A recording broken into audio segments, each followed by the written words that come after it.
첫 번째 세션의 주제는요. 무엇이 혁신을 가능하게 하는가라는 주제인데요. 사회는 김정섭 전 국방부 기획조정실장이자 현재 세종연구소 안보전략연구소 수석위원께서 맡아주시겠습니다. 마이크를 전해드리겠습니다. 네, 안녕하십니까. 1세션 사회를 맡게 된 세종연구소의 김정섭입니다. 오랜만에 반가운 분들 뵙게 돼서 너무 좋습니다. 이 귀한 자리 함께해서 참 영광이고요. 뜻깊게 생각합니다. 그 육군역 포럼은 그 시작 때부터 사실 제가 그 이근욱 교수님 노력하시는 것을 지켜봐 왔습니다. 지금 벌써 이제 6년 차에 접어들고 있고 잘 정착하고 있는 것 같습니다.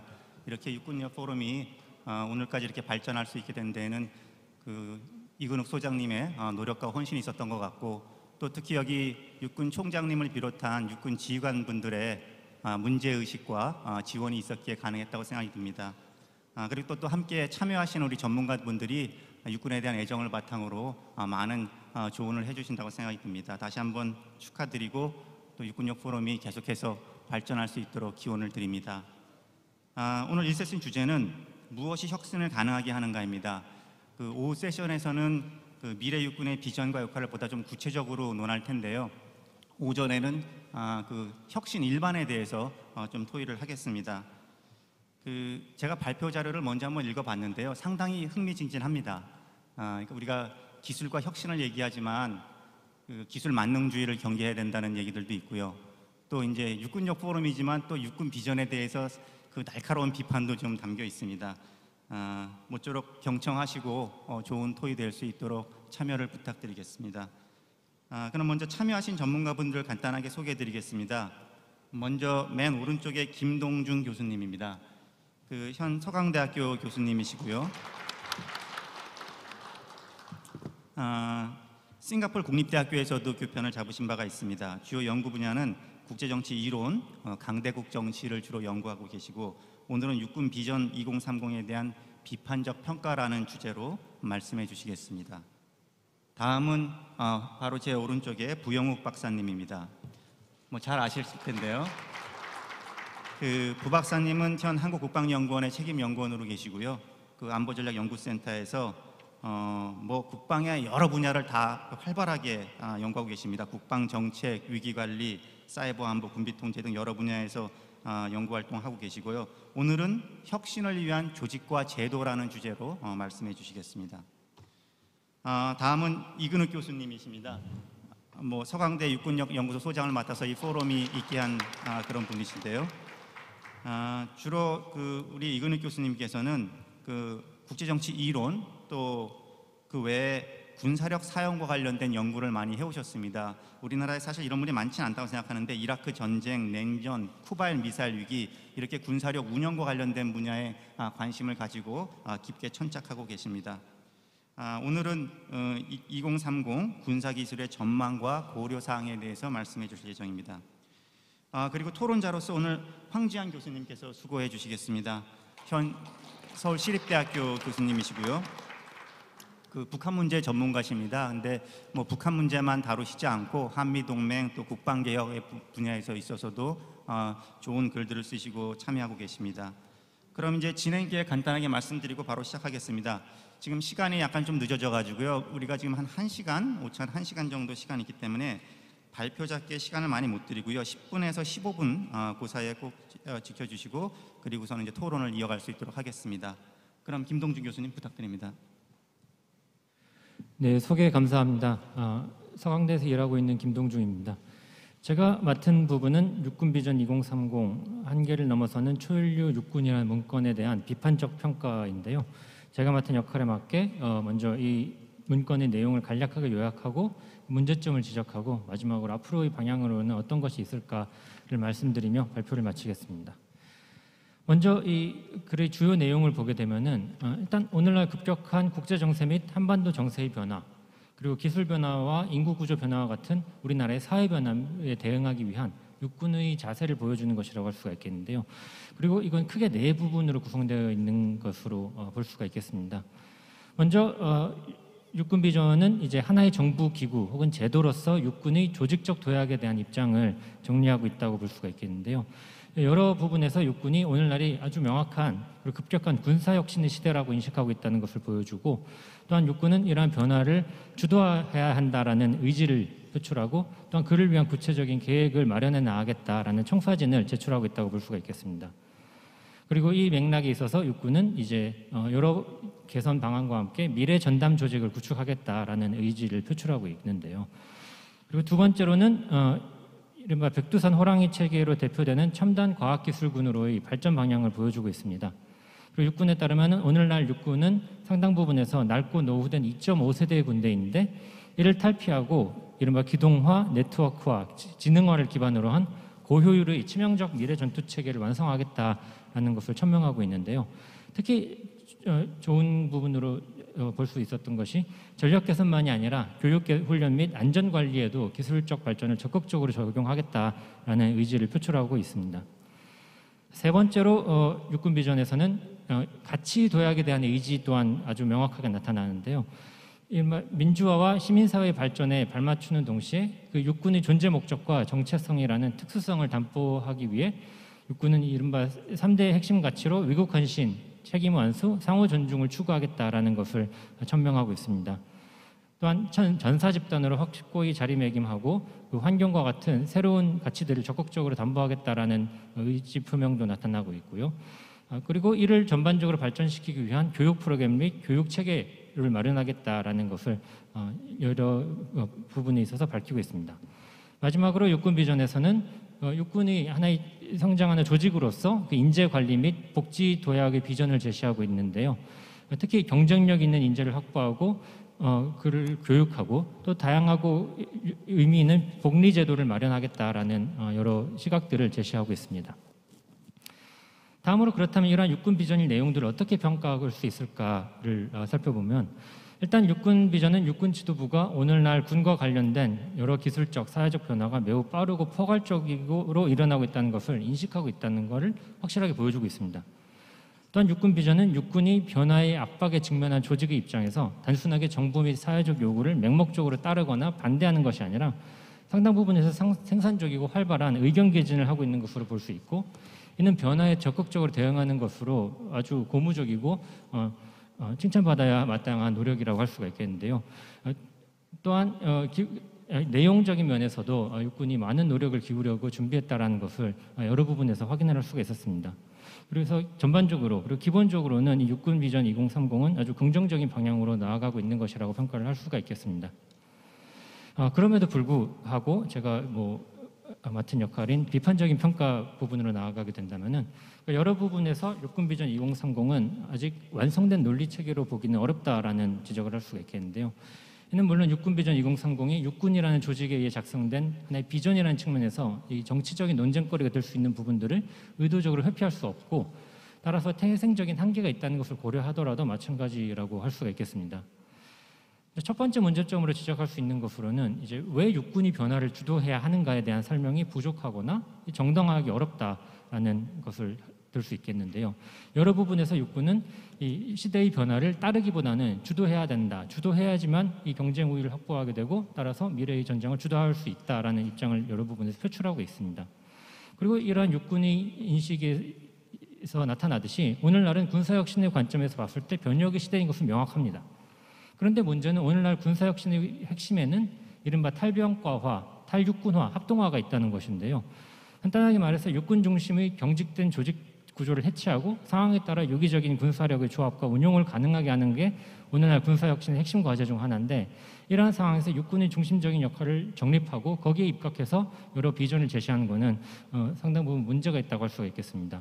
그리고 이러한 방향으로 계속 나아가게 될 경우, 극단적인 경우에는 오늘날 군사혁신의 이상적인 방향성을 고려했을 때 이 여러 육군 주도의 미래 안보 대비 전략은 정치권이나 시민사회에서 부처 이기주의, 기득권 봉호 방안, 시대착오적 사고 등으로 비판을 받을 수가 있는 위험성이 있다고 하겠습니다. 두 번째 문제로는 왜 육군에게 안보 환경이 불확실하다고 보는지가 약간 의문이 드는데요. 오늘날 동북아시아의 국제관계가 정치적 측면에서 불확실성이 높다는 것은 명확합니다. 그리고 한반도에서도 안보 환경에 많은 변화 또는 불확실성이 나타나고 있다는 것 역시 명확한데요. 그리고 여기에 더해서 안보의 내용과 수단에도 오늘날 급격한 변화가 일어나고 있다는 것 또한 명확합니다. 그러나 이러한 정치적, 사회적 변화들이 육군에 의해서 있어서 안보 안정을 불확실하게 만든다고 보기는 어렵다는 생각이 드는데요. 오히려 한반도에서 지상전을 수행한다는 점에 집중해서 보면은 육군의 역할은 상당히 제한적이고 명확합니다. 간단히 말해 육군은 대한민국 본토에 대한 직접적인 위협들을 억제하고 대응하는 역할을 수행한다고 할 수가 있는데, 따라서 육군이 주도적인 역할을 수행하는 것은 우리 본토의 영토적 일체성을 보호하고 그를 통해 국민의 생명과 재산을 수호하는 것이죠. 그러니까 이러한 측면에서 보게 되면은 육군 비전 2030의 첫 번째 모토가 한계를 넘어서는 초연료 육군인데요.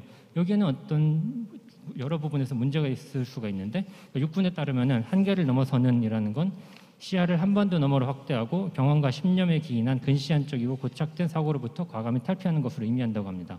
물론 이건 우리나라의 안보를 수호하는 집단의 전반적인 모토로서는 상당히 괜찮은 것이라고 볼 수 있는데, 문제는 육군의 대목표로서 한반도 너머를 바라보는 것에는 문제가 있습니다. 그거는 정치적 과제이지 군이나 특히 육군의 과제는 아니라고 볼 수가 있겠습니다. 또 세 번째 문제는 어떠한 전장 상황을 상정하는가의 문제라고 볼 수가 있겠는데, 육군 비전 2030은 기본적으로 한반도에서 발생한 전면전 상황을 상정하고 있는 것으로 보입니다. 그리고 이에 대응하는 데 있어 우리나라의 사회, 경제, 기술적인 변화를 반영해서 네트워크화된 소수 정예 병력을 육성한다는 것인데요. 그러니까 이러한 방향은 대규모로 조직된 적대 세력을 상대하는 데 있어서는 육군의 현재 및 미래 체계들이 상당히 효과적일 것으로 보입니다. 그러나 이러한 기술적 발전들이, 그러니까 비들 교수가 아까 키노트에서 지적했듯이 모든 잠재적 전장 시나리오에서 효과적인지가 어느 정도 의문이 될 수가 있는데요. 그러니까 대표적인 예로 미국의 경우 우리나라보다 앞서서 2008년부터 체계적으로 초연결 초진능화를 추진하고 있다고 육군 비전에서 밝힙니다. 그런데 잘 알려졌듯이 미군은 이라크 전쟁에서 사담 후세인의 정규군을 상대하는 데는 큰 우위를 보였는데, 그 이후 이라크 및 아프가니스탄 등지에서 게릴라전을 펼치는 반란 세력을 상대하는 데 있어서 상당한 어려움을 겪었고, 결국에는 정치적인 목적 달성에는 실패하고 병력을 철수시키고 맙니다. 간단하게 말해서 기술 발전에 기반한 대규모의 조직적 적대 세력을 상대하는 데 있어서의 우위가 여러 전장 상황에 있어서 첨단화된 군의 기술 우위적인 위치를 확보해주지 않는다는 거죠. 그러니까 이러한 기술적인 능력은 상당한 정치적인 의미를 가지고 있다고 볼 수가 있는데, 이러한 군이 약속을 하는 군사적 승리의 전망은 이 정치적인 결정을 내리는 데 있어서 상당한 영향력을 미치기 때문입니다. 간단하게 말해서 군이 우리가 승리를 매우 쉽게 할 수 있다라고 하면은 정치적 결정을 내리는 사람들은 이제 뭐 군사적 사용이라는 옵션을 좀 더 적극적으로 고려할 수 있을 것이고, 아주 지난하게 진행되는 협상에 대해서 부정적인 시각을 가질 수 있기 때문입니다. 그리고 네 번째로는 기술 변화의 실체와 영향을 어떻게 이해하는가의 문제가 있을 수가 있는데요. 육군 비전 2030 전반에 걸쳐서 4차 산업혁명, 빅데이터, 초연결 등 정보통신 분야에서의 기술 발전과 그 영향을 강조하는 모습이 발견됩니다. 그리고 육군은 이러한 기술적 변화를 적극적으로 수용해서 발전해 나갈 것을 천명하고 있는데요. 근데 문제는 오늘날 육군이 지적하듯이 군은 더 이상 이제 민간 영역에서의 기술 발전을 따라가는 위치에 있다고 볼 수가 있습니다. 즉 군이 주도를 해서 민간 영역이 그걸 따라하기보다는 민간 영역에서 발전하는 기술을 군이 추종을 하고 그걸 적극적으로 반영한다는 것인데요. 하나 여기서 문제는 육군에서 이렇게 언급하는 것과 같은 사회 발전의 실체가 아직 민간 영역에서 명확하지 않다는 데 있습니다. 그러니까 즉 군 밖에서는 아직 4차 산업혁명이나 빅데이터 같은 새로운 기술이 구체적으로 뭘 의미하는지, 그리고 어떠한 대응을 필요로 하는지를 이해하기 위한 노력이 진행 중이고, 또 그를 위한 교육 및 훈련 체계를 갖춰가고 있는데, 그렇게 아직 실체가 불명확한 것에 대해서 과도한 믿음을 보이고 군 발전의 방향이나 수단으로 삼게 되면은 좀 구체적인 계획을 세우는 데 있어서 상당한 한계가 나타날 수 있지 않을까라는 생각입니다. 그리고 마지막으로 지적을 할 수 있는 것은 이 육군 비전에서 나타나지 않는 것이라고 한다면 무엇이 육군의 정치 사회적 가치인가라는 것이라고 할 수가 있겠는데요. 그러니까 육군 비전 2030에서는 육군의 구성원이 하나의 전사 집단을 구성한다는 것을 강조합니다. 그러니까 이는 특정한 정치 사회적 의미를 지니는 것이 아니라 전문적이고 기술적인 목표를 추구하는 집단으로 자리매김하기 위한 육군의 노력으로 반영하는 것으로 볼 수 있겠는데요. 그런데 문제는 이러한 기술적인 측면에 천착하는 가치는 이제 국민들이 육군의 의미를 쉽게 받아들이고 지지하도록 만드는 데 있어서 한계가 있다라는 생각입니다. 예를 들어 앞으로 우리나라의 공군이나 해군은 우리나라의 경제와 같은 우리나라의 전반적인 중장기적 전략적인 이해관계를 보호한 집단이라고 스스로를 정의할 수가 있겠고, 뭐 다른 일을 하는 예를 들어 소방관은 일상의 안전을 책임지는 사람들, 경찰은 공공안전을 책임지는 사람들이라고 할 수가 있는데 육군은 우리 사회에서 무엇을 하는 집단인가, 전사 집단인 건 알겠는데 그래서 무엇을 하는가를 명확하게 알지 못하는 한계가 있다고 볼 수가 있겠습니다. 그렇다면 마지막으로 이러한 문제점들을 비춰볼 때 현재의 과제는 어떤 것이 있을까를 정리해 볼 수가 있겠는데요. 첫 번째로 육군은 왜 육군이 미래의 국방에서 주도적인 역할을 수행해야 하는지를 설명하는 노력을 기울여야 할 것입니다. 물론 그러한 것은 어려울 것이고 많은 노력이 필요하겠지만 만약 그러한 것이 정말로 어렵다면은 육군은 오히려 이제 자신이 조직 이해관계를 추구하지 않고 외부 조건과 기술 발전에 비추어 볼 때 우리 안보의 가장 좋은 선택에 항상 열려 있다는 입장. 상황에 따라서는 기존 육군 조직을 해체하고 재정의함으로써 스스로를 창조적으로 파괴하겠다는 약속을 하는 것이 오늘날의 급격한 변화, 불확실성 속에서 이 국민들과 정책 결정자들이 육군을 좀 더 긍정적인 방향으로 바라보는 생산적인 집단으로 바라보는 계기가 될 수 있다는 생각이 듭니다. 두 번째로 같은 맥락에서 미래 대비에 있어서 육군 조직이 중심적인 역할을 하겠다는 생각을 버리는 것 또한 의미가 있다고 하겠는데요. 비전 2030에서 인정하듯이 육군은 오늘날 사회 기술적 변화를 따라가는 추동자이지 주도자가 아닙니다. 특히 미래 대비를 위한 네트워크에서 육군과 다른 기관과의 관계는 지금은 현재의 것은 아직까지 어느 정도 수직적인 관계를 맺고 있는데 이것을 좀 더 수평적인 것으로 재편할 필요가 있습니다. 또한 육군의 미래 대비 조직에는 아직까지도 민관군의 협력을 강조하고 있긴 하지만 가장 중요한 우리나라 4대 사회 변화 세력이라고 할 수 있는 대규모의 우리나라 같은 경우에는 이제 기술 분야 대기업, 이른바 삼성전자 같은 대기업들과의 협력은 전혀 고려가 되지 않고 있는 측면들이 볼 수가 있겠는데요. 그런 주도자들, 진정한 주도자들과의 협력 관계를 구축할 필요도 있다고 볼 수가 있겠습니다. 그다음 세 번째로는 변하지 않는 우리나라의 구조적 조건에 입각한 육군의 고유 영역을 정의하는 것이 필요하다고 할 수가 있겠는데요. 예를 들어 우리 안보를 확보하는 데 있어서 군의 역할은 결국에는 한반도의 안전을 보장하는 것을 핵심으로 할 수밖에 없는데 여기에 있어서는 군이 중심적인 역할을 수행하는 것이 당위성이 있고 따라서 그것을 더 잘할 수 있도록 육군의 첨단화 추진이 이루어져야 한다는 것과 같은 좀 더 체계적이고 명확한 논리 개발이 필요하다고 하겠습니다.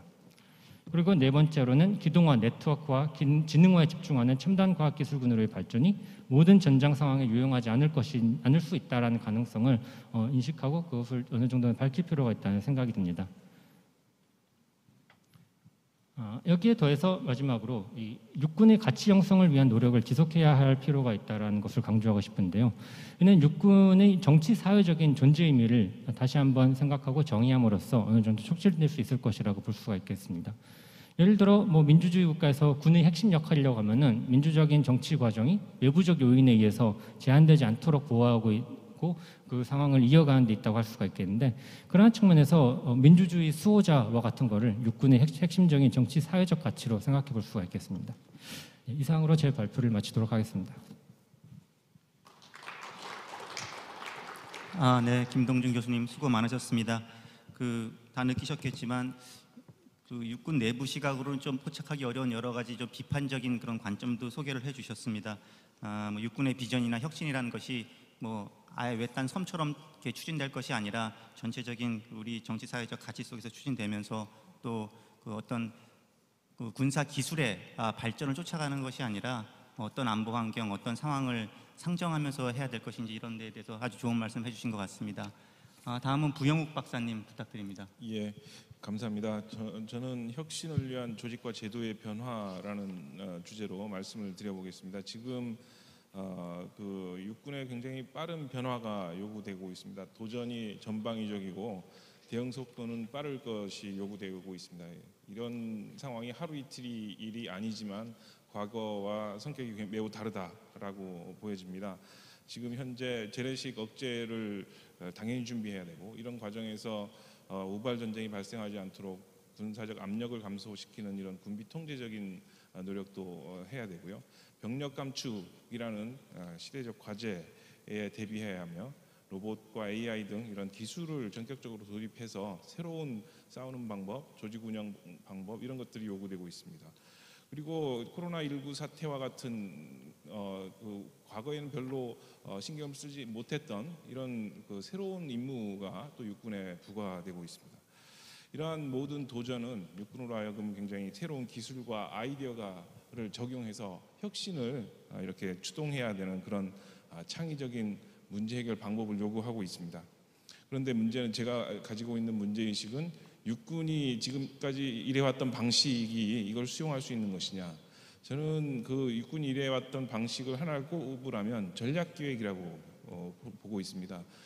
과거 60년대 당시에 군이 우리 국가 시스템을 리드했을 때 가장 선진적인 스트래테직 플래닝을 군에 먼저 도입해보고 그걸 국가 전체적으로 확산시켜서 이것이 사기업에까지 가서 혁신이 육군으로부터 추동되었던 사례가 있고 그것이 하나의 어떤 그 생명체가 돼서 지금까지 이렇게 사회 전반에 이런 전략기획 마인드가 이렇게 펴져 있습니다. 근데 이러한 새로운 상황에서 이런 과거에 일하는 방식을 가지고 이것을 극복할 수 있겠느냐, 대응을 할 수 있겠느냐라는 것이 제 그 근본적인 물음이고 새로운 일하는 방법을 해야겠다.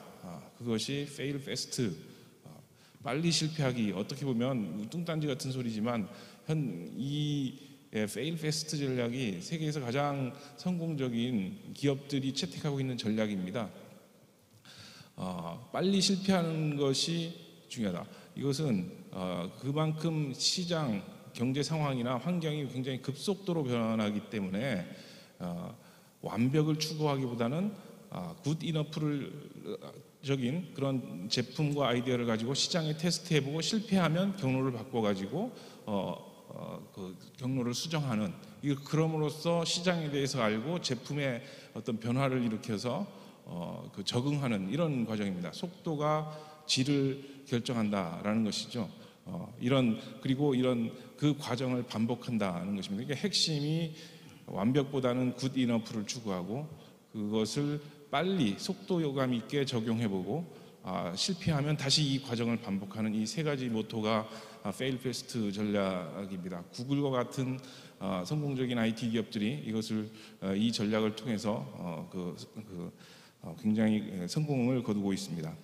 육군이 지금 제가 육군 비전을 작성하는 과정에서 다재성을 반드시 넣어달라 이렇게 몇 번 제가 2010년부터 이런 것을 강조했는데 지난번 육군 비전에 들어가서 너무나 다행입니다. 육군이 해야 될 그 임무 환경이 육군으로 하여금 다재다능할 것을 요구하고 있습니다. 이런 다재성, 아까 재래식 이런 거에서부터 병력 감축에 그다음에 새로운 그 임무 이것에 다재다능해야 되거든요. 그렇기 때문에 새로운 그 기술과 아이디어를 창의적으로 적용을 해서 조직 전체의 어떤 혁신에 이렇게 적용을 해야 됩니다. 그런데 지금 화두는 오늘의 주제는 4차 산업혁명 기술을 어떻게 적용할 것이냐 이런 거에 집중이 되어 있는데 저는 이것을 4차 산업혁명 기술을 단순히 무기체계의 변화에 성공적으로 적용할 것이냐 이거보다는 이것을 넘어서 당연히 그것은 해야 되고 조직 전체 그리고 군사력 운영 개념 이런 것까지 가야 육군이 의도하는 fail fast 전략을 통해서 혁신을 주도하는 4차 산업혁명 시기에 군사 혁신을 이룰 수 있는 그런 방안이라고 생각을 합니다. 지금 이것은 현재 육군이 도전에 대응해야 될 것은 단순한 새로운 기술로 무기 체계를 바꾸는 것이 아니라 이것을 통해서 창의적 적용을 통해서 조직 전반에 새로운 혁신을 이루어야 된다. 개선이 아니라 돌파를 해야 된다라는 것이 되겠습니다. 그런 과정에서 이 군이 기존에 일해왔던 전략 기획이 잘못됐다, 부작용이 많다 이런 것을 이제 논문의 중반부에서 이렇게 얘기를 하고 있는데 전략 기획은 기본적으로 어떤 사안에 대응하기 위해서는 전략을 사전에 결정해야 된다라는 거거든요. 근데 이게 어폐가 있는 게 상황이 유동적으로 변하는데 사전에 결정하기 위해서 이것을 조직의 역량을 집중하거든요. 그러면 이게 타임이 당연히 느려지게 돼 있습니다. 지금 육군이 갖고 있는 그리고 육군이 국방부에 적용했던 이 전략기획 체계를 보면 제가 과거에 연구를 해보니까 전략기획 문서를 쌓아놓으니까 부로까지 합쳐서 보니까 제 키보다는 조금 작은데 160cm가 넘더라고요. 근데 그거에 부속 문서까지 하면 한 2m는 넘을 거라고 봅니다. 이런 방대한 문서를 작성하는데 너무 많은 군 엘리트들의 시간이 낭비되고 있다. 사전에 결정하기 위해서 그렇게 한 거죠. 이 소유의 이 프로세스. 그리고 그런 그 전략 문서를 만들기 위해서 하드 데이터, 정량적인 데이터를 많이 쓸 것을 요구하는데 그런 것이 어떤 정성적인 가치를 도외시하거나 그런 숫자화되기 쉬운 정보만 거기에 인풋되고 있다. 이런 것도 전략기획이 가지고 있는 문제점으로 지적되는 것이고요. 이것이 필연적으로 관료화를 촉진한다. 대응이 느리게 돼 있다. 이런 것입니다. 지금 이것이 근데 우리가 산업화 육군이 뿌린 씨앗이 왜냐하면 성공했기 때문에 지금 우리가 도전을 받는 거예요. 이게 국가 시스템에 적용되고 사기업에 적용돼서 성공을 해서 이만큼의 나라를 만들었는데 지금은 이게 한계에 왔다. 우리 국가가 처해 있는 이 상황과 똑같은 것 같습니다. 지금 과거의 성공이 우리의 발목을 잡고 있는 것이죠. 이런 속도감 있는 대응을 하기에는 현재의 변화가 너무 더 빨라져야 될 것을 요구하고 있다는 것입니다. 물론 아까 비들 교수님께서 말씀하셨듯이 급진적 개혁하고 빨리 하면 급진적으로 실패하고 빨리 실패한다 이렇게 말씀을 할 수 있지만 그 보관을 제가 뒤에서 말씀드리겠습니다. 이런 것을 fail fast 전략을 그대로 일괄적으로 하는 것이 아니라 이것을 육군이라는 조직이 워낙 크기 때문에 좀 나눠서 적용하는 것이 취지를 흐트리지 않으면서 우리가 새로운 환경에 대응할 수 있는 그런 전략이 되겠다. Fail fast 전략은 아까 말씀드린 세 가지입니다. 굿이너프를 추구해서 테스트해본다, 탐색을 하는 것이죠. 그리고 실패하면 반복한다는 것이고, 이럴 때 전제되어야 될 것은 어떤 이 자기 조직화, 어떤 그 자기 조직화, 셀프 오가니제이션이라고 하는데 어떤 위기 상황에서 사람들이 그 정부가 오기 전에 뭐 예를 들자면 화재가 났을 때 지나가던 시민들이 알아서 불을 끄는 이런 거죠. 사실 우리는 지금 어디 꽁지에 불 붙은 상황입니다. 모든 그 사회의 모든 변화 속도가 빠르기 때문에 그러니까 자기 조직화로 개개인의 어떤 아이디어와 이런 창의적인 발상으로 불을 꺼야 되는 것이죠. 그런 자기 조직화를 촉진할 수 있는 어떤 조직 문화가 돼야겠다.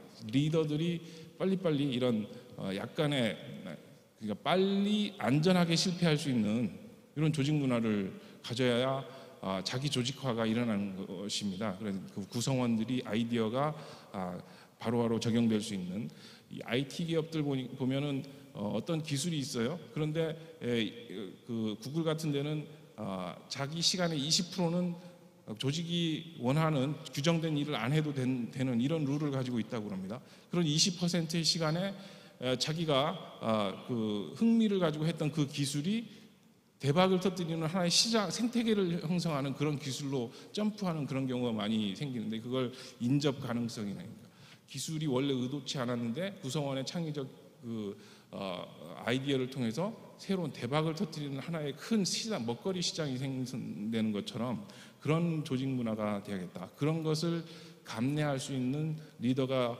있어야 이런 fail fast 전략이 유지될 수 있겠다라는 것입니다. 그런데 지금 우리 육군의 조직 문화는 좀 그렇지 못한 것 같다. 제가 육군을 직접적으로 하지 않고 미 육군의 조직 문화에 대해서 몇 가지 사례를 들었는데 가장 좀 문제시되는 것이 미 육군이 저는 우리 육군도 마찬가지라고 생각합니다만은 제로 디펙트 멘탈리티, 무결점을 지향한다. 완벽하고 강한 모습을 하다 보니까 리더의 이미지가 그러니까 밑에 부하들이 자꾸 부족한 것만 보이거든요. 이러기 때문에 미시 관리, 세부적인 지시가 들어갑니다. 그런데 자꾸 여기서 벗어나는 일을 하니까 부하를 신뢰하지 못하는 이런 것으로 연결되거든요.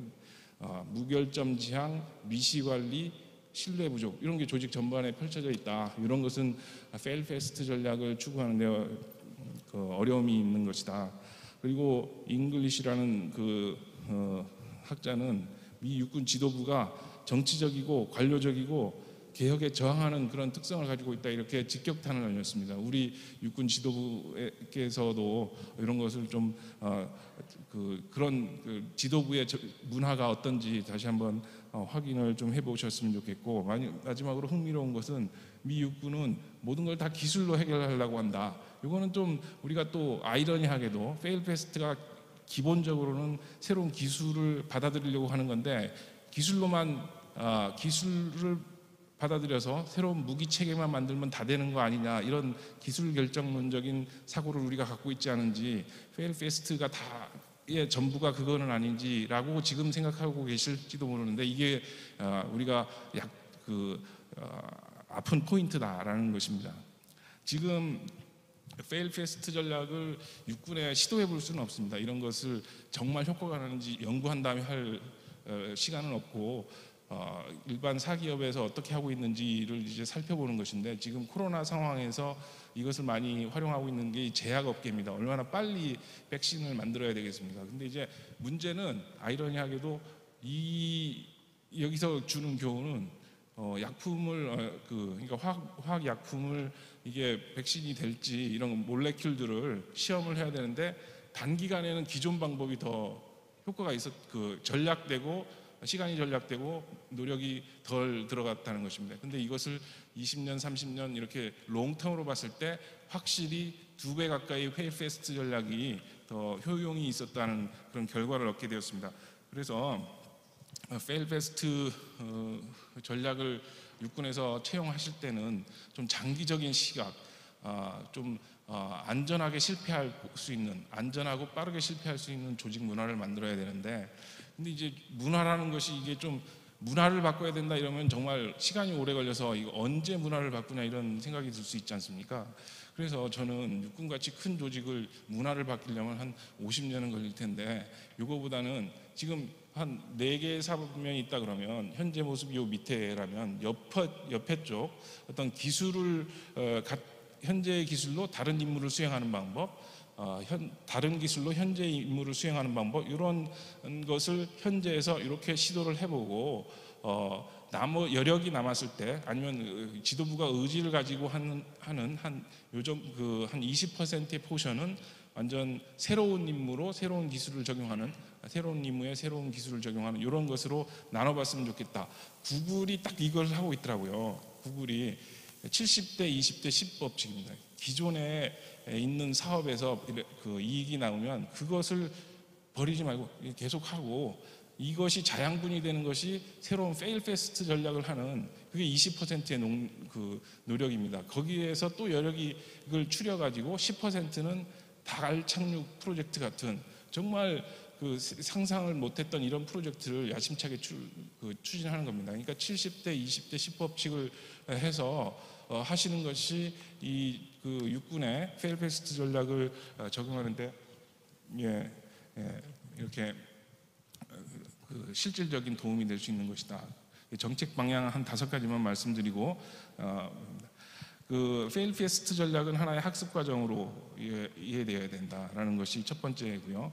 이게 조직의 관리와 통합되어야 된다. 그냥 기술을 스크리닝하는 것이 아니라 이런 것을 조직의 관리 과정과 통합시켜야 되는 것이고, 그리고 최고 관리자의 어떤 참모 총장님의 적극적인 지지와 관심이 필요하고, 시간도 많이 투입하셔야 되는, 최소한 어떤 페일 페스트 전략을 구동시킬 때 사전에 지침과 사후에 피드백을 줄 수 있는 장치는 시간을 내셔서 하셔야 된다는 말씀을 드리고, 조직 문화 말씀드렸는데, 이게 변화가 어렵다면 최소한 인적 물적 자원, 페일 페스트 전략을 추진하는 조직 역량의 한 20%를 담당하는 사람한테는 물적 인적 자원을 주는, 그런 마음대로 활용할 수 있게 하는 그런 권한을 부여하셔야 될 것 같고, 이 페일 페스트 전략을 추구하다 보면 이 육군이 크다 보니까 기존에 여기 이해관계가 얽힌 사람들이 많고, 그 내부에 또 병과별로 경쟁이 치열합니다. 그렇기 때문에 갈등이 분명히 발생하기 때문에 이 페일 페스트 전략을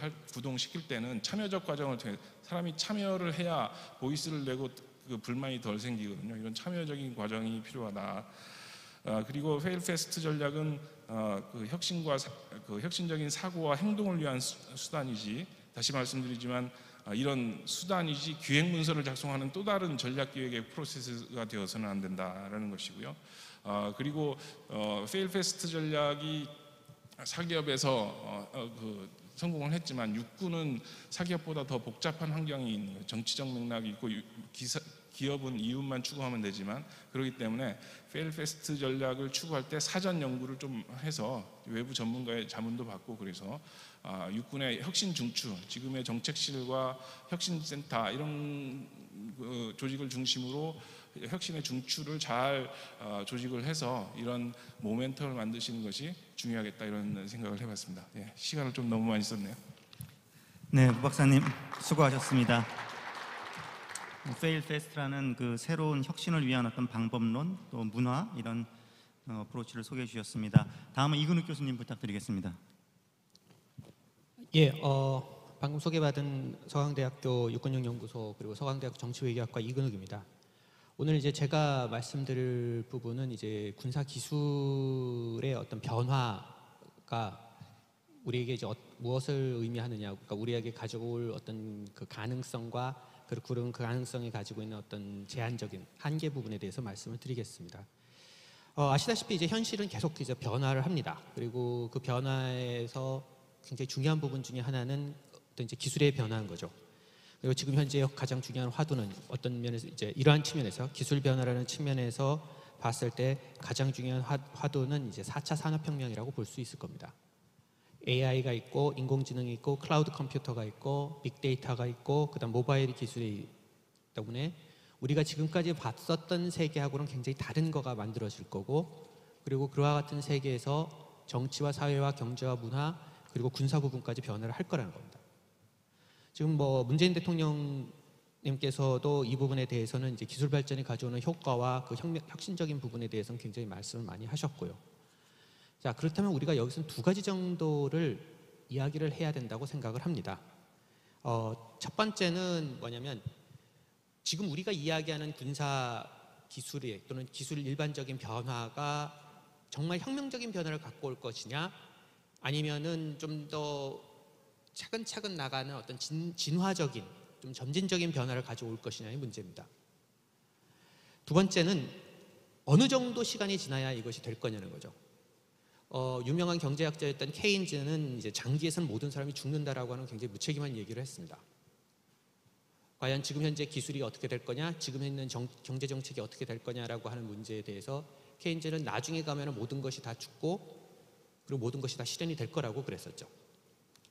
그렇기 때문에 우리가 실제로 입장에서 봐서는 딱 중간 종착점 정도 하나를 놓고 봤을 때 지금부터 10년 또는 한 15년 정도 아니면 20년 정도를 놓고 봤을 때 어느 정도로 지금 현재 우리가 이야기하는 거가 실현이 될 것이냐라고 하는 문제에 대해서 이야기를 해야 된다는 겁니다.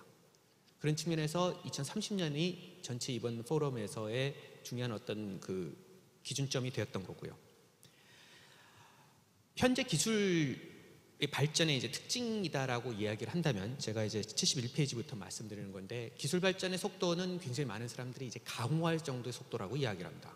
어마어마하게 빠르고, 그렇기 때문에 증기기관이 나왔던 1차 산업혁명과 그 다음에 전기동력 때문에 나타났던 2차 산업혁명, 그 다음에 초보적인 컴퓨터 기술이 등장했던 3차 산업혁명이 이어가지고 이제 산업혁명 네 번째 거가 온다라고 하는 겁니다. 그리고 지금부터 한 20년 정도 전에, 이제 15, 20년 정도 전에 2000년대 초반에 우리가 이야기했던 RMA, Revolutionary Military Affairs라고 하는 거가 바로 이와 같은 초보적인 컴퓨터 기술이 더 성숙됐을 때 어떤 일이 벌어질 거냐는 거였죠.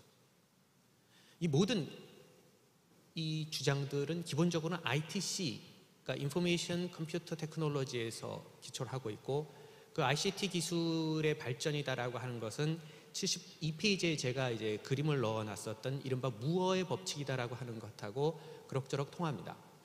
다시 말해서 18개월이나 24개월마다 컴퓨터 반도체 집적 회로의 밀도가 2배씩 증가를 한다는 거고, 이 정도가 돼서 이게 실제로 보면 2005년도에 SD 카드라고 해서 판매가 됐던 거가 보통 이제 128메가바이트였는데, 그때부터 9년이 지난 2014년에 같은 SD 카드는 그 용량이 1000배로 증가했습니다.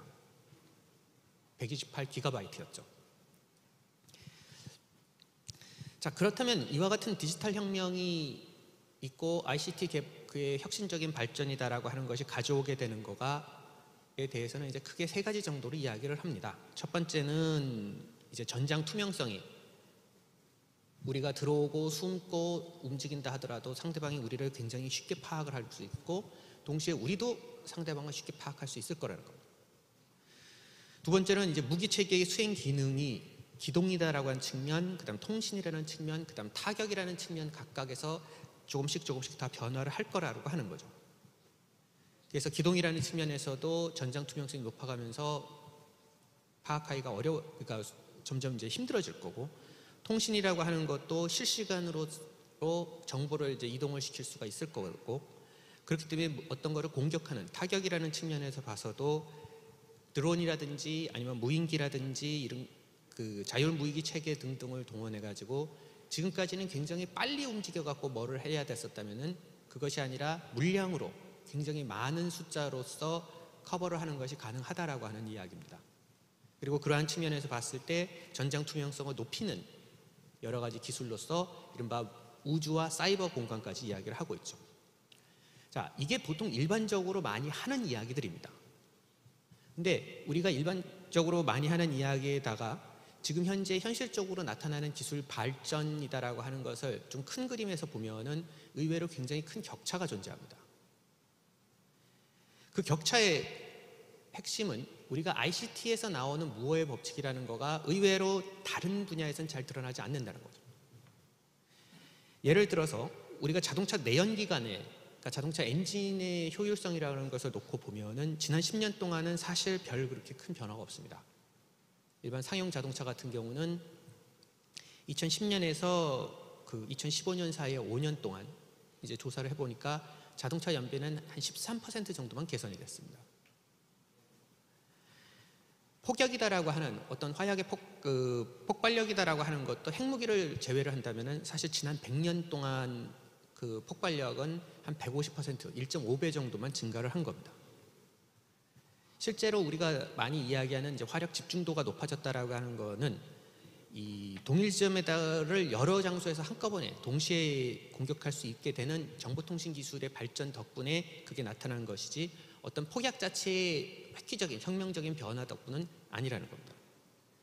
그래서 이런 ICT 기술에 있어서의 굉장히 높은 혁명적인 변화하고 그 다음에 다른 분야에 있어서의 굉장히 점진적인 변화가 두 개가 결합이 되면은 현실에서는 우리가 생각했던 것보다는 의외로 많은 타협이, 정말 혁명적인 변화보다는 굉장히 많은 타협이 필요할 것이고 동시에 느리게 움직이는 부분과 빠르게 움직이는 부분과 있어서의 격차 때문에 의외로 새로운 그 취약성들이 나타나게 된다는 겁니다.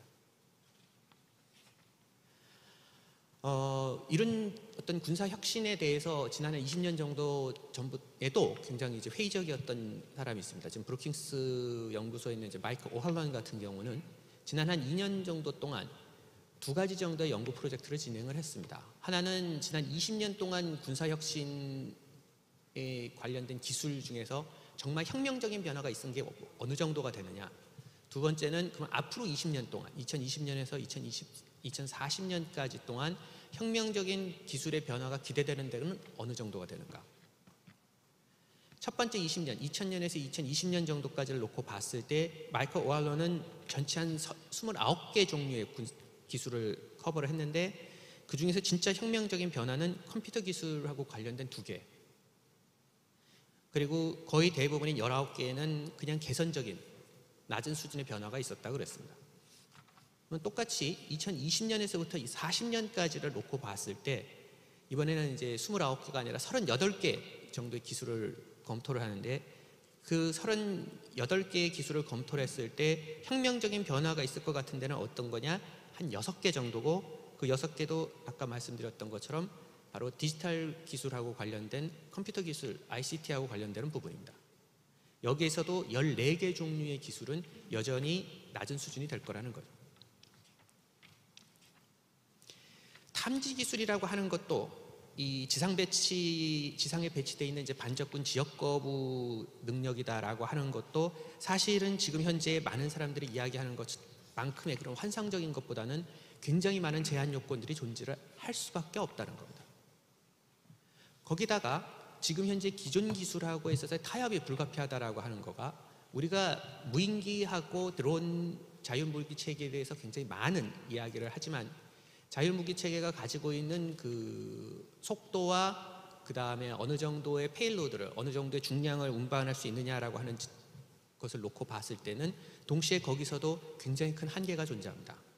그리고 그 한계가 존재하기 때문에 현실에서 나타나는 것은 뭐냐면은 의외로 탄도미사일이다라고 하는 굉장히 효과적인 그 대체제가 존재를 하기 때문에 장거리 공격이다라고 하는 측면에서 봤을 때 과연 드론이 지금 우리가 생각하는 것만큼 많이 사용될 것이냐에 대해서는 회의적일 수밖에 없습니다.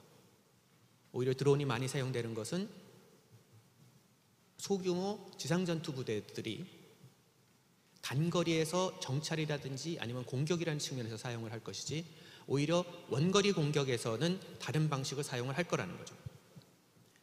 그런 측면에서 보면 ICT 기술하고 이것이 결합이 됐을 때 어떤 면에서 보면 굉장히 흥미진진하고 그리고 많이 기대가 되는 것은 탄도미사일의 정밀도의 향상이다라고 하는 것.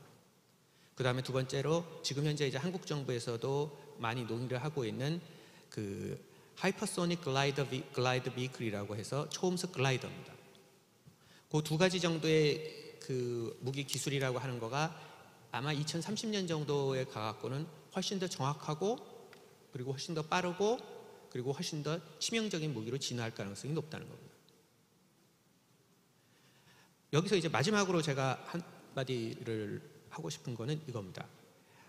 클라우저비츠가 이야기를 했었던 것처럼 전쟁에서 우리의 상대방은 우리하고 비슷한 정도의 지적 수준을 가지고 우리만큼 똑똑한 살아있는 생명체입니다. 그렇기 때문에 우리가 가지고 있는 취약점을 저쪽은 그것을 이용을 하려고 그럴 겁니다. 그렇기 때문에 분명히 우리가 가지고 있는 취약점이다라고 하는 것을 반대쪽에서는 공격을 하려고 그럴 것이고 그렇기 때문에 지금 현재 우리가 생각하고 있는 여러 가지 강점들이 가지고 있는 약점 부분에 대해서 우리가 분명히 생각을 해야 됩니다. 사이버 능력이라든지 우주 능력에 대해서 굉장히 많은 논의가 있지만 지금 현재부터 시작해서 10년 정도 있으면은 사이버 능력을 상대방의 사이버 능력을 무력화하고 약화시키기 위한 노력 무기와 그 다음에 상대방의 인공위성을 파괴하고 무력화시킬 수 있는 능력들이 점점 확산이 될 겁니다. 그러면 그와 같은 능력이 확산이 됐을 때 그것에 대해서 우리가 어떻게 대치해야 되느냐. 우리의 사이버하고 우주 능력이 파괴가 됐을 때 그것을 얼마나 빨리 메꿀 수 있고 얼마나 빨리 대안체계를 발사를 하고 대안체계를 커버업을 할 수 있느냐가 사실은 굉장히 중요한 부분이 될 겁니다. 예, 이상으로서 제 발표를 마치겠습니다. 감사합니다. 네, 이근욱 교수님 수고 많으셨습니다. 그럼 바로 토론에 들어가겠습니다. 황지안 교수님. 네, 안녕하십니까. 서울시립대 국제관계학과의 황지안 교수입니다. 굉장히 여러 가지 드리고 싶은 말씀도 많고 또 세 분 그 발표자 선생님들께서 워낙 육군에 도움이 많이 되는 이야기들을 해주셨기 때문에 그런 부분들을 제가 다 담아서 말씀을 드리고 싶은데 뭐 시간 관계상 그게 가능할지는 잘 모르겠습니다. 우선 이제 말씀드릴 수 있는 것은 전체적으로 보아서 그 스티븐 비들 교수나 그리고 여기 이제 세 분 발표자 선생님들께서 하셨던 말씀들이 다 이렇게 연결이 잘 되어 있는 것 같습니다. 이번 패널의 제목은 무엇이 혁신을 가능하게 하는가라고 하는 것이었지만 제가 아까 그 스티븐 비들 교수의 강연과 그리고 세 분의 발표를 종합해서 들어보면 그 혁신이 필요하고 가장 혁신이 굉장히 중요한데 과도하지도 않고 부족하지도 않은 그런 혁신을 하는 것이 어떻게 하는 것인가, 그것이 무엇인가, 그리고 그러한 혁신에 육군이 조금 더 잘 적응할 수 있도록 하는 것은 무엇인가라고 하는 이 두 가지 질문을 가지고서 이 패널에 대한 토론을 해야 될 것 같습니다. 우선 혁신이라고 그러면 뭔가 굉장히 그 느낌이 좋아 보이고 반드시 해야 된다라고 하는 것이고 어떻게든지 따라가야 되는 것이다라고 하는 그런 약간의 조급성도 느껴지게 되는 것 같고요. 또 뭔가 그 혁신에 대한 판타지도 있는 것 같습니다. 근데 아까 스티븐 비들 교수님과 세 분 선생님들이 말씀해 주신 것처럼 그러한 혁신에 대한 맹목적인 어떤 믿음이라든가 이런 것들이 가지고 있는 위험성도 있고 또한 그렇지만 혁신이 진행되고 있는데 그것에 따라가지 못함으로 인해서 생기는 문제점들이 있는 그런 부분들에 대해서 잘 말씀을 해주셨고 정리를 해주신 것 같습니다. 그런 면에서 보면 김동준 교수님께서 그 육군 비전 2030에 대해서 비판적인 평가를 해주셨는데 제가 가장 최근에 그 읽은 글 중에서 육군 개혁에 관한 글 중에서 사실은 그 육군에서 실제로 많이 고민을 하시고 적용을 하시기에 가장 많이 좋은 내용들이 들어있지 않나. 일부는 굉장히 좀 비판적인 내용들도 있어서 이런 부분들이 실제적으로 육군이 개혁을 하고 혁신을 하는데 어떨까라고 하는 그런 이제 문제의식도 가지실 수 있겠지만 사실상 우리가 현재 군에서의 혁신을 육군에서 혁신을 해 나감에 있어서 또 육군 스스로 보는 그 시각과 그리고 밖에서 보는 시각이 약간 다르다는 것을 많이 느끼고 있습니다. 물론 이제 어디가 더 적절하고 맞느냐라고 하는 것은 시각의 차이일 수도 있고 그렇지만 조금 더 다양한 의견들을 들어보는 것은 조금 필요한 것 같습니다.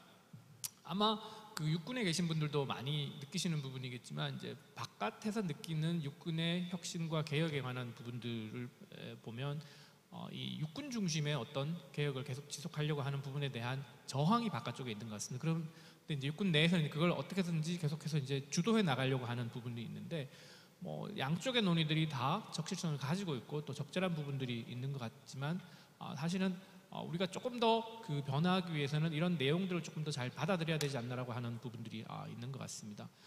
특히 기술 발전의 긍정적인 영향을 잘 활용해야 되지만 그런 맹목적인 기대가 조금 불필요하게 이 육군 비전에서 나타나고 있다는 그런 지적들은 조금 고민을 해볼 필요가 있고 또한 이 사회적으로 정치적으로 어떤 가치들을 육군의 혁신에 포함시킬 수 있을 것이냐라고 하는 부분들도 필요한 것 같습니다. 그래서 굉장히 적절한 지적이 많은데 제가 김동준 교수님께 드릴 수 있는 질문을 한 가지만 여러 가지가 있겠지만 말씀을 드리면 결국 아까 스티븐 피들도 얘기했던 프랑스와 독일이 다르고 그 시대적으로 좀 다른 부분들이 있지만 또 한국의 전장 환경에 맞는 그런 혁신이 필요하고 육군의 개혁이 필요한 그런 부분들이 있는 것 같은데 그것은 우리가 일반적으로 군사혁신에 대해서 논의를 하는 미국에서 논의나 아니면 유럽적인 논의와는 조금 다른 게 아닌가라는 겁니다. 가령 예를 들어서 주로 군사혁신에 가장 더 적합화되어 있는 게 해공군이라고 할 때 육군의 경우에는 상대적으로 그런 부분에서 조금 구조적으로 어려운 부분이 있는 것 같은데 사실 한반도 전장의 과정에서 그리고 한국군이 하는 역할에서 보면 나름대로 조금 더 육군에게 더 포커스를 둘 수 있는 그런 그 군사혁신의 모습들이 있는 게 아니라 그런 것이 이렇게 유니버설하게 적용되는 게 아니라 조금은 한반도 전장 환경에 조금 테일러 메이드 된 그런 형태로 진행돼야 되는 게 아닌가라고 하는 생각들을 조금 해봤습니다. 두 번째 부영욱 박사님의 말씀을 보면 이게 그 전략기획의 어떤 그 스트래티직 플래닝 전략기획의 관점에서 그동안 그 육군이 일하는 방법을 만들어 왔다고 하면 이제 새로운 어떤 4차 산업혁명 시대에는 fail fast 빨리 실패를 하는 것이 새로운 어떤 그 교정 가능성이 생기고 그 낮은 그 비용을 지불하고서 일종의 최대 효과를 낼 수 있는 그런 방법으로 말씀하시는 것 같습니다. 완벽한 걸 추구하기보다는 good enough의 그런 관점에서 논의를 하면서 계속해서 변화하기를 추구하는 그런 부분이죠. 이제 이런 문제가 발생하는 이유가 아마 그 밖에서 보기에는 군 자체가 가지고 있는 어떤 정체성의 모습이 조금 드러나는 게 아닌가, 그리고 군의 관료화가 진행되는 거 아닌가라고 하는 부분인데 제가 여기서 드릴 수 있는 질문은 사실은 이런 부분들이 사실 조직 문화에 많이 관련되어 있는 부분이고 그것은 과거뿐만 아니라 4차 산업혁명 시대에도 충분히 나타날 수 있는 그런 어떤 오거나이제이션 비헤이비어의 그런 문제이기 때문에 그 페일 페스트 전략에서도 그런 부분들이 나타날 것 같은데요. 그런 부분들을 어떻게 극복할 수 있을까라고 하는 부분에 대한 말씀을 해주시면 좋을 것 같습니다. 마지막으로 이근욱 교수님의 말씀에 대해서 짧게 말씀드리면 이 장기에서는 모든 가능성이 실현된다고 하는 것은 굉장히 중요한 이야기인 것 같습니다. 우리가 단기적으로 북한의 행동을 설명한다든지 혹은 육군이 나갈 바를 단기적으로 3년, 5년 이렇게 보면 상당히 어려운 부분인데 사실 장기적으로 보면 이 군사 혁신이라고 하는 것들도 이 장기적으로 걸쳐서 진행되는 부분들이 결국에는 실현되는 그런 부분들이 있기 때문에 그런 부분들에 대해서 조금 더 잘 적응을 할 수 있는 부분인 것 같습니다. 그래서 이런 그런 진화라고 하는 관점에서 이런 그 혁신의 모습들을 장기적으로 살펴보았을 때 준비해야 되는 게 그건 단기적으로 준비하는 건 장기적으로 준비하는 건 좀 다른 이야기인 것 같고요. 그런 면에서 아마 전쟁의 미래와 미래의 전쟁을 구분해서 말씀을 하시면서 이 부분에 대한 이야기들이 생기는 것 같습니다. 근데 다만 장기적인 관점에서 이런 것들이 진행이 되더라도 사실은 그 리스크도 역시 있고 비용도 존재할 것 같아서 그건 단기적인 과정에서의 리스크와 비용과는 좀 다르고 약간 질적인 그 차이가 분명히 있을 것 같은데 그런 차이점들에 대한 대응을 어떻게 해야 되는 것인지를 좀 궁금해서 질문을 드리고 싶습니다. 전쟁의 미래와 미래 전쟁을 구분할 때도 아마 그 한반도에 맞는 전장 환경에서의 이 부분을 어떻게 적용할 것이라고 하는 부분인데 그것도 사실은 단기적인 차원하고 장기적인 차원하고 논의가 좀 차이가 있을 것 같습니다. 이제 토론은 여기서 마치겠습니다. 감사합니다. 네, 황재한 교수님 좋은 질문 감사드리고요. 그러면은 그 발표하신 순서대로 지금 토론자께서 제기하신 질문에 대해서 답변해 주시겠습니까? 김동준 교수님. 네, 먼저 제가 여러 부분에 있어서 상당 부분 좀 불필요하게 도발적인 표현들을 많이 좀 사용을 했던 것 같은데 전반적인 메시지라고 다시 말씀을 드리자면은 기본적으로 좀 더 잘 육군의 목적과 비전을 좀 더 잘 세일즈를 하자. 현재의 사회 담론에 맞게 잘 세일즈를 하자는 것이 핵심적인 메시지라고 할 수가 있겠고요. 그리고 또 한국에 맞는 군사 혁신이라는 것도 이게 제가 지적을 하고 싶었던 것은 여러분 교수님들이나 이제 비둘 교수님도 지적을 했던 것인데 이제 기술 집약군의 한계라는 것을 어느 정도 인식을 해야 된다라는 것을 볼 수가 있겠습니다. 그러니까 기술 집약적으로 이렇게 많은 전력 발전을 이루는 군 같은 경우에는 상대방의 집결된 고도로 조직화된 군에 대해서는 상당히 효과적일 것이고 그건 한반도의 전장 상황을 상정해도 매우 그러할 것이라는 생각이 드는데요. 하지만 그 군이 이제 점령을 하게 되고 다른 지역을 점령을 하게 되고 그 지역을 안정화하는 과정에 있어서는 아주 큰 어려움을 겪었던 것이 지난 50년 동안의 전쟁의 추이라고도 할 수가 있을 것입니다. 그런 측면에서 보게 된다면은 오늘날 이 우리나라 육군의 개선 방향이 이 한반도에서 상정할 수 있는 상황이란다면은 많은 부분에서는 북한에서 어떤 작전을 하게 될 건데 이 북한 사람들에 대해서 어떻게 할 건가? 그 북한 군이 아니라 북한 사람들이 저항에 대해서 어떻게 할 것인가에 대한 생각도 이어가야 된다는 생각으로 이렇게 지적을 한 거라고 보시면 되겠습니다. 네, 정말 어려운 질문인데요. 페일 페스트도 관료화될 수 있다. 이걸 어떻게 극복할 수 있느냐? 페일 페스트가 혁신적인 어떤 새로운 일하는 방법이지만 이게 또 적용돼서 관료화될 수 있죠. 이런 것을 극복하기 위해서는 여러 가지 방안들이 있겠습니다만 우선 최고 결정권자께서 혁신을 지속적으로 강조해야 된다. 아까 스테판 비둘 교수께서 말씀하셨지만 이 과도하게 급진적인 혁신을 요구하다가 급진적으로 실패할 수 있다고 하지만 관료화가 예정되어 있기 때문에 이걸 기본으로 받아들여야 되기 때문에 그만큼 강조하셔도 어차피 관료화될 것을 생각을 하면 강조를 거의 계속 이 말씀을 하셔도 과도한 급진적인 그런 실패는 안 할 것이다. 급진적인 혁신은 안 일어날 가능성이 있기 때문에 강조는 리더께서 계속 강조를 하셔야겠다. 두 번째는 인사정책적인 고려가 이 혁신에 중추가 되는 분들의 군대는 진급 아니겠습니까? 요거를 좀 고려를 해주셔서 혁신의 바람을 일으켜야 된다라는 것이고요. 이 학습 조직이 돼야 됩니다. 포스트잇이 원래 실패한 접착제가 그거였거든요.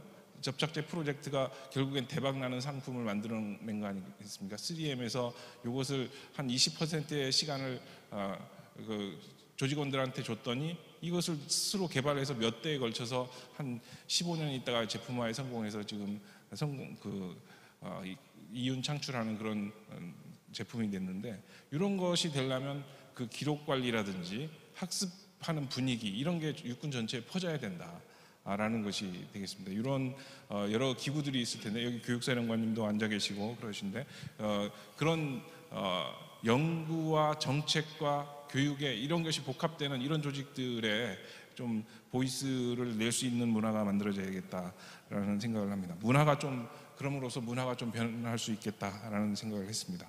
외부 전문가 이것도 육군 내부에서만 하면 동종 교배만 일어나기 때문에 과거에 삼성의 전략 전략실이 있을 때, 미래 전략실이 있을 때 외부 전문가들이 가서 그냥 식사하고 헤어지는 게 아니라 의사결정에 참여를 했다는 겁니다.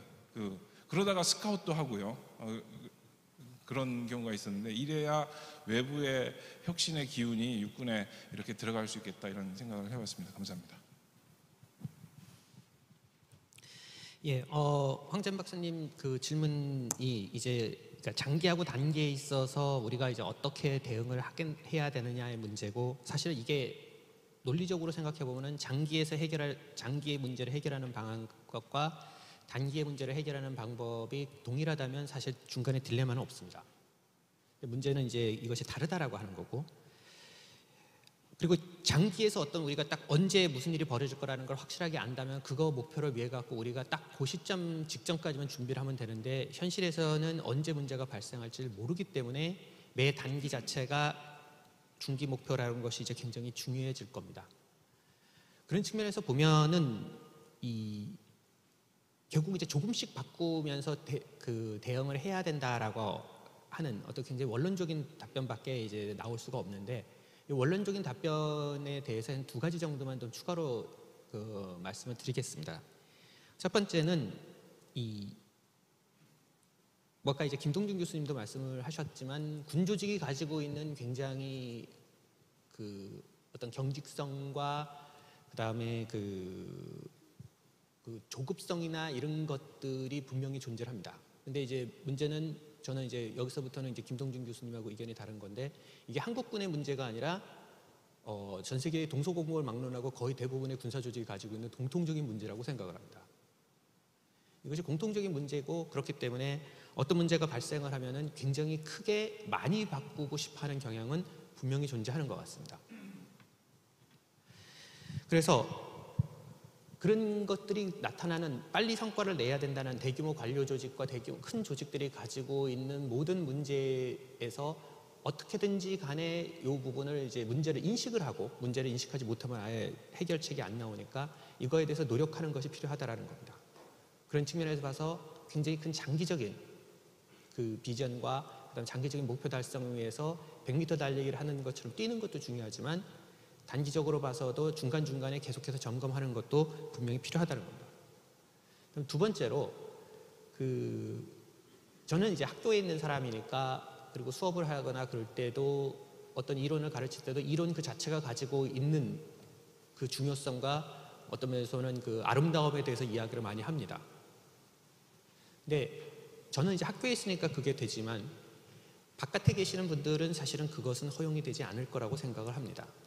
다시 말해서 그 어떤 거가 그 자체로서 아름다움과 그 가치를 가지는 것보다는 그것이 어떤 현실에다가 영향을 미칠 때 그것이 더 중요하다는 거죠. 그렇기 때문에 혁신 자체는 어떤 우리가 무엇인가를 하기 위한 수단이고 도구일 뿐이지, 혁신이 그 자체의 생명력을 가지면서 혁신이 혁신을 위한 혁신으로서 이루어지는 것 자체, 그래갖고 그 과정에서 방향성을 상실하는 것은 굉장히 문제라는 겁니다.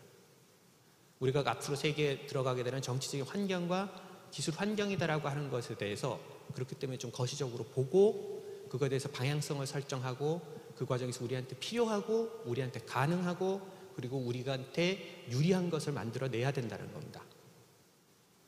그냥 혁신을 그 자체로서 하는 것은 약간 위험하다고 봅니다. 예, 이상입니다.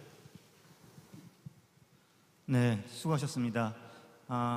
제가 원래 좀 시간이 있으면은 플로어에도 좀 질문 기회를 드리려고 했는데, 시간 관계상 좀 정리를 해야 될 것 같습니다. 이 혁신이 이제 주제였는데요. 혁신이 성공하려면은 그 조직의 장의 역할이 중요하다고 하지 않습니까? 제가 여기서 보니까 우리 남영진 총장님께서 계속해서 메모하시면서 밑줄 그시면서 하는 걸 보니까 육군의 혁신은 반드시 성공할 것 같습니다. 오늘 아까 우리 토론자께서 말씀하셨지만, 일관되게 흐르는 하나의 메시지가 있는 것 같습니다. 여기는 혁신을 위해서 모이신 분들이지만 혁신 자체가 목표는 아니다. 과잉 혁신도 경계해야 되고 기술 발전만 쫓아가는 것도 능사는 아니다. 이런 것들이 좀 나왔던 얘기 같습니다. 이근욱 교수님 발표에 따르면은 앞으로 뭐 전쟁의 미래, 어떤 무기가 이제 주도가 될 것인가라는 그런 무기만을 쫓아가는 것이 아니라, 과연 누구와 어떻게 싸울 것인지, 이 한반도 전장 환경은 어떨 것인지, 그러자면은 이 한반도를 둘러싼 또 우리 주변 안보 환경에 대한 우리가 정확한 이해도 해야 될 것이고, 또 육군이 육군 홀로 존재하는 것이 아니라 해공군과 함께 또 우리 대한민국에 따른 외교와 또 함께 이 안보를 달성하는 것이기 때문에 그런 측면에서 육군의 역할을 찾아 나가는 것이 좋겠다는 것을 저는 교훈으로 느꼈습니다. 오늘 토의가 아무쪼록 우리 육군의 발전과 혁신에 도움이 되기를 기원드리고 오늘 오전 세션을 마치도록 하겠습니다. 감사합니다.